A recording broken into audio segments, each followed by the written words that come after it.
की। आप सब लोगों ने इतना प्यार दिया, इतना सत्कार दिया, इतना आशीर्वाद दिया, इस मान सम्मान के लिए बहुत बहुत शुक्रगुजार हूँ। इधर जितने भी मंच पर हमारी पार्टी के वरिष्ठ साथी बैठे हैं, सबका नाम नहीं ले पाऊंगा, काफी साथी हैं, और जितने भी मेरे गांव के पूजनीय बुजुर्ग, माताएं, बहनें और युवा, नौजवान और बच्चे जितने भी सामने की तरफ मौजूद हैं, आप सबको मेरा दिल से प्रणाम।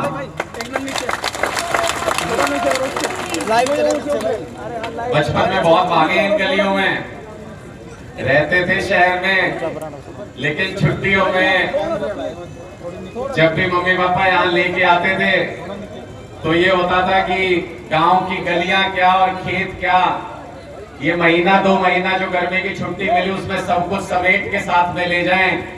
इतना प्यार यहाँ पे मिलता था आप सब लोगों का। आज भी मुझे यकीन है कोई ना कोई आंगन आप लोगों का जिसमें नन्हे नन्हे पांव के निशान आज भी मिल जाएंगे, वो यादें आज भी होंगी वहां पर, और वही संस्कार और वो मान सम्मान लेकर के जब आगे बढ़े जीवन में तो बहुत मौके मिले। माँ बाप की कृपा से, आप सबके आशीर्वाद से, आपके संस्कारों से पत्रकारिता की और उन बुलंदियों को छुआ। कहते हैं कि देश के जो सबसे बड़े चैनल रहे, आज तक, जी न्यूज, न्यूज 18, उन सारे चैनलों में टॉप मैनेजमेंट में एडिटर के तौर पे खूब काम किया, खूब नाम कमाया।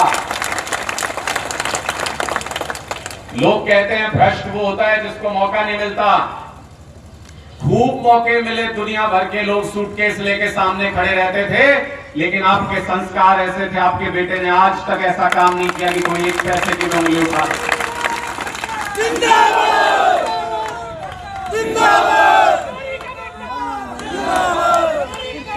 जिंदाबाद।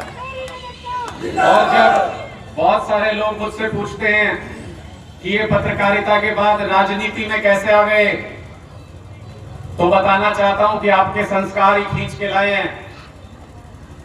ये धनौरी की मिट्टी से पैदा हुए, यहां का खून रगों में है। जब किसान आंदोलन चल रहा था और मीडिया चैनलों पे, पत्रकारों पे खुल के ये दबाव डाला जा रहा था कि जो जमीन से सोना निकालते हैं, हमारे माँ बाप बुजुर्ग जो किसान हैं, उनको आतंकी कहें, उनको भ्रष्ट कहें, उनको किसी साजिश का हिस्सा कहें, तब आपके दिए हुए संस्कार थे। मन नहीं माना कि अपने बुजुर्गों को, अपने लोगों को ऐसे शब्दों से बोले, इसलिए पत्रकारिता छोड़ के ये फैसला किया कि राजनीति में आऊंगा। जब राजनीति में आने की ठानी तो सारी पार्टियों के ऑफर थे। 15-20 साल केंद्र में रह के, दिल्ली में रह के पत्रकारिता किए। हर पार्टी का सबसे बड़ा नेता जानता है, सब पार्टियों से ऑफर थे, सब जगह जा सकता था। लेकिन क्यों आया इसी पार्टी में? क्यों ये रास्ता चुना जो मुश्किल है? क्यों ये रास्ता चुना जहां पे बहुत कठिनाइयां हैं? सिर्फ इसलिए आपने बहुत सारे नेता देखे होंगे, बड़े बड़े वादे करते हैं, लोग उनके साथ जुड़ जाते हैं, और फिर जब वो नेता किसी मुकाम पर होते हैं, अपने वादे पूरे नहीं कर पाते, तो उस नेता को कोई कुछ कहने नहीं जाता। जिसने उनके लिए वोट मांगे होते हैं, उनको उलाहने सुनने पड़ते हैं। इसलिए ऐसी पार्टी को चुना जिसमें जो वादा कभी जीवन में नजर नहीं झुकानी पड़ेगी। जो भी, जिसको भी वादा करोगे इस पार्टी के नाम पे, वो वादे पूरे होंगे। और जब आप, मेरे गांव के लोग, मेरा परिवार, जब उसके बाद दूसरे गांव में, शहर में कहीं निकलेंगे और लोग कहेंगे कि भाई तुम सही पार्टी में हो, तुम बहुत अच्छा काम करते हो, अपने वादे पूरे करते हो, तब समझूंगा कि एक बूंद कर्ज उतार पाया आप सभी का। आज का दिन मुझे जीवन भर याद रहेगा। और ये जो पगड़ी आपने सम्मान की, आशीर्वाद की पहनाई है, आज आपके बीच में वादा करके जा रहा हूं और निश्चिंत रहिएगा, बिल्कुल इस बात को लेकर के जान जा सकती है लेकिन इस पगड़ी का मान नहीं जाने दूंगा कभी भी किसी भी हालत में। किस बदलाव के रास्ते पे निकले हैं, क्यों इतनी कठिन डगर चुनी है? क्योंकि मैंने तो अपने परिवार के अंदर घटते हुए देखा है। माता पिता दोनों शिक्षा के क्षेत्र में रहे हैं। मेरी माता जी ने तो यहां गांव के अंदर 5-7 साल स्कूल में सेवा भी की है, यहां भी प्रिंसिपल रही। मैं देखता था कि कितनी दुश्वारियां हैं रास्ते में, कितनी मुश्किलें हैं। अगर कोई हमारे बच्चों को पढ़ाना चाहता है तो ये सारे नेता, सारी पार्टियां सब इकट्ठे हो जाते हैं उस रास्ते को रोकने के लिए। और कल अखबार में पढ़ रहा था कि पूरी दुनिया में सबसे घटिया स्कूली शिक्षा जहां पर है उसमें नीचे से दूसरे नंबर पे आते हैं हम लोग, देश के लोग। और आप सबने देखा होगा अपने आसपास के स्कूलों में क्या हालत है, कितने बच्चे पढ़ाई अच्छी कर पाते हैं, कितने बच्चों को रोजगार मिल पाता है। इसलिए दिल में ये सपना लेकर के निकले हैं कि जिस रास्ते पे चले हैं, जिस रास्ते पे बदलाव के रास्ते पे चले हैं, एक दिन ऐसा बदलाव ला सके जिसमें सारे सरकारी स्कूलों के अंदर प्राइवेट स्कूलों से भी शानदार शिक्षा मिल सके, ऐसा बदलाव ला सके।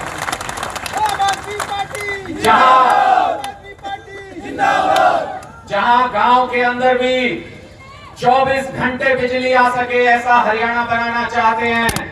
जहां गांव के अंदर घरों पे छापे नहीं मारे ये सरकार, जहां हमें अपनी जरूरत की बिजली मुफ्त मिल सके, ऐसा हरियाणा बनाना चाहते हैं। जहां किसानों को उनकी फसल का अच्छा दाम मिल सके, ऐसा हरियाणा बनाना चाहते हैं।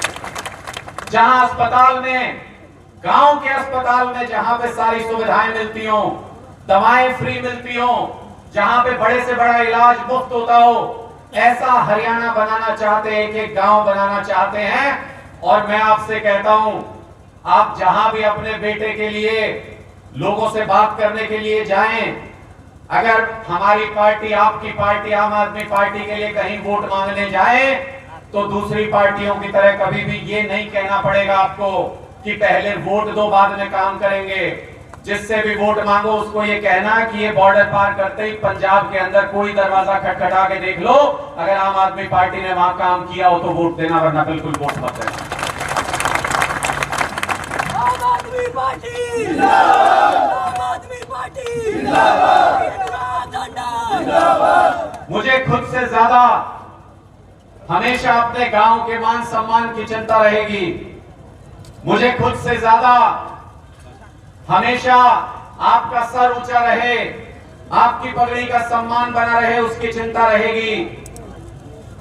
मैं आज यहाँ पे आपके बीच में ये वादा करके जा रहा हूं, इतना प्यार और सम्मान जो आपने दिया है, अरविंद केजरीवाल जी ने बहुत बड़ी जिम्मेदारी देकर के भेजा है कि हरियाणा के अंदर बदलाव लेके आना है। बड़े बड़े तुर्रम खां, बड़े बड़े दिग्गज हैं, इनको सीना ठोक के इनका मुकाबला कर सकते हो, तो मैंने कहा कि हां कर सकता हूं। तो उन्होंने कहा कि हरियाणा के अंदर बदलाव लाना है। एक एक पार्टी के एक एक नेता, बड़े से बड़े नेता की आंख में आंख डाल के, आपका बेटा इतनी काबिलियत रखता है और इतना हौसला रखता है कि आंख में आंख डाल के उनसे सवाल कर सकते हैं, उनके भ्रष्टाचार को उजागर कर सकते हैं। कई बार मीडिया के साथी भी और कई पुराने नेता हैं जो पहले से जानते हैं, वो कई बार फोन करके ये कहते डर नहीं लगता आपको, इतने बड़े बड़े लोगों को छेड़ रहे हो, इतनी बड़ी बड़ी एजेंसियां इनके पास। तब एक बात कहता हूं, तब हर व्यक्ति को एक बात बताता हूं, और इससे आपको एहसास होगा कि मेरे लिए इस गांव की कितनी कीमत है, मेरे लिए इस गांव का कितना मान सम्मान है। मैं उन लोगों को कहता हूं कि धनौरी का खून है, किसी के बाप के अंदर हिम्मत नहीं जो झुका सके। भ्रष्टाचारी आदमी नहीं झुका सकता, भ्रष्टाचारी आदमी नहीं झुका सकता कोई भी। कोई नम्रता से, कोई विश्वास से, कोई प्यार से कलेजा भी मांगेगा तो निकाल के दे देंगे, लेकिन कोई भ्रष्टाचारी ये सोचे कि डरा देगा, झुका देगा, तो हिम्मत नहीं किसी के अंदर की झुका सके। आपका आशीर्वाद है मेरे साथ। ये मुश्किल रास्ता चुना है, और जब इस रास्ते पे निकले, जब अरविंद केजरीवाल जी ने ये विश्वास करके यहां पे भेजा है, तो वो मेरे अकेले के बस की बात तो है नहीं। अकेले नहीं कर सकता वो काम, उसमें आप सबका सहयोग चाहिए, आप सबका प्यार और आशीर्वाद चाहिए। इसलिए आज हाथ जोड़ के झोली फैला के आपका साथ मांगने आया हूं, आपका प्यार मांगने आया हूं। आप लोग अगर साथ खड़े हो जाओगे, आप लोग अगर ये विश्वास दिलाओगे कि हम इकट्ठे मिलकर इस लड़ाई को लड़ सकते हैं, इस मजबूत लड़ाई को लड़ सकते हैं, तो फिर मुझे इसमें कोई संदेह नहीं कि 2024 में ही पूरे बहुमत की सरकार हरियाणा के अंदर आम आदमी पार्टी की बनाने जा रहे हैं। जिसमें जितनी ताकत हो उतनी लगा दो, जिसमें जितनी ताकत हो उतनी लगा दो, जितना सामर्थ्य है उतना लगा दो। ये युवा साथी मैंने देखा है जगह जगह पे नौकरियों के इम्तिहान देते हैं, पूरी मेहनत से तैयारी करते हैं, अपनी लाइब्रेरी में भी बहुत बच्चे करते हैं, और जब वो तैयारी करके इम्तिहान दे के आते हैं तो पता चलता है कि पेपर लीक हो गया। कभी पता चलता है कि जो पर्चे आने वाले थे, लेटर आने वाले थे इनके, कहते हैं जी ये नौकरी कैंसिल, सारी की सारी नौकरी कैंसिल, दोबारा निकालेंगे। मैं सारे युवा साथियों से यह आह्वान करना चाहता हूं कि 1 साल की परीक्षा है, 1 साल के लिए मेहनत कर लो। जिस दिन सरकार बनी 1,82,000 पद खाली है हरियाणा के अंदर, पहली कलम से 1,82,000 पद निकालेंगे, पहली कलम से। आगे बढ़ो, हम तुम्हारे साथ हैं। इसलिए आप लोगों ने जो संस्कार दिए और जो मान सम्मान दिया, उसी को लेकर के पूरे हरियाणा में जहां भी जाता हूं, मैंने बहुत जगह पे ऐसा देखा, अपने गांव का इतना मान सम्मान है, इतना नाम है हमारे गांव का, शायद हमको खुद भी एहसास नहीं कि हमारे गांव का कितना नाम है बाहर। और किस लिए है? हमारे संस्कारों की वजह से, हमारे स्वभाव की वजह से, हमारी जिद की वजह से, हमारे शांति और एकता की वजह से हमारे गांव का नाम, मुझे याद नहीं आता कि कोई और गांव में जहां इतने वोट हो वहां पे एक पंचायत हो पूरे हरियाणा में, शायद आपको कोई दूसरा गांव नहीं मिलेगा। ये प्रतीक है इस बात का कि हम सब लोग मिलजुल के चलते हैं, आपसी प्यार से चलते हैं। और जहां भी गया मैं, जिस भी शहर के अंदर गया, जिस गांव में गया, जब ये बताता हूं कि धनौरी से हूं, तो सामने वाले की आंखों में चमक आ जाती है, सामने से व्यक्ति आशीर्वाद देने के लिए हाथ ऊपर कर देता है।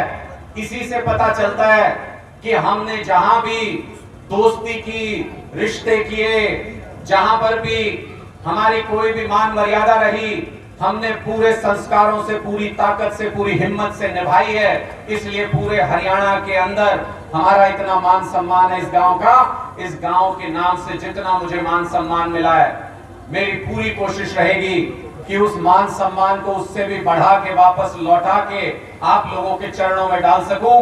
यही मेरी जीवन का लक्ष्य है। आपके दुख सुख में हमेशा साथ रहूंगा, आजीवन ये प्रतिज्ञा करता हूं कि गांव के किसी भी व्यक्ति का दुख मेरा निजी दुख होगा, और गांव के किसी भी व्यक्ति के सुख में साथ खड़ा रहूंगा।